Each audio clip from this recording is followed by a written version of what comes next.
Welcome to one of India's most mysterious yet beautiful islands, Ross Island in the Andaman and Nicobar archipelago. A place where crumbling colonial ruins are wrapped in thick roots, where silence whispers stories of the past, and where nature slowly reclaims history. Despite being abandoned, Ross Island is alive with legends, adventures, peacocks, and secrets beneath its forest canopy. Located just about 2 kilometers east of Port Blair, Ross Island was once the administrative headquarters of the British in the Andaman Islands. From 1858 to 1941, this small island was transformed into a well-structured township by the British, complete with bakeries, churches, hospitals, mansions, and even tennis courts. But everything changed in 1941 when an earthquake struck, and soon after, the Japanese took control during World War II. When the British returned, they moved their headquarters to Port Blair, and Ross Island was left to decay. Today, it stands as a surreal mix of jungle and colonial architecture, where roots of banyan trees cascade over ruined walls and deer roam freely through remnants of human civilization.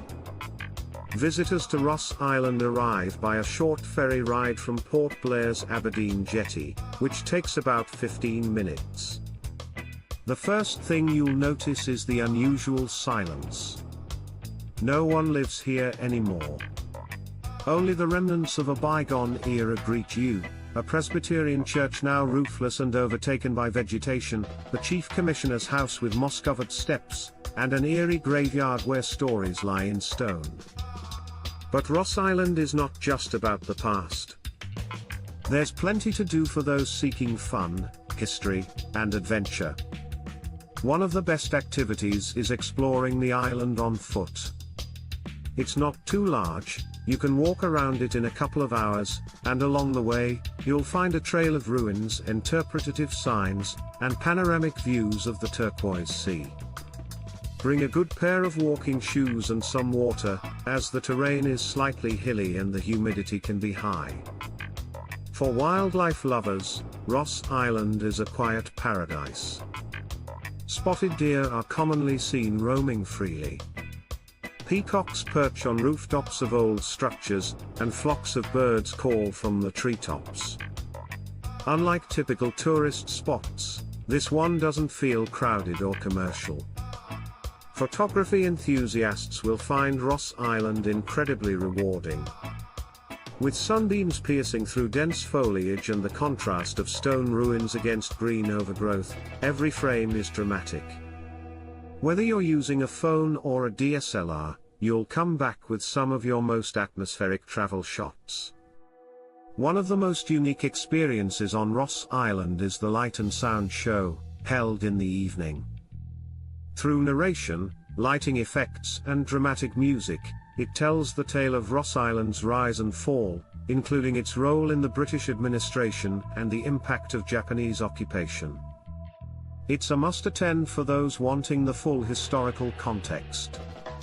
Now, let's talk about the weather and climate. The best time to visit Ross Island is between October and May.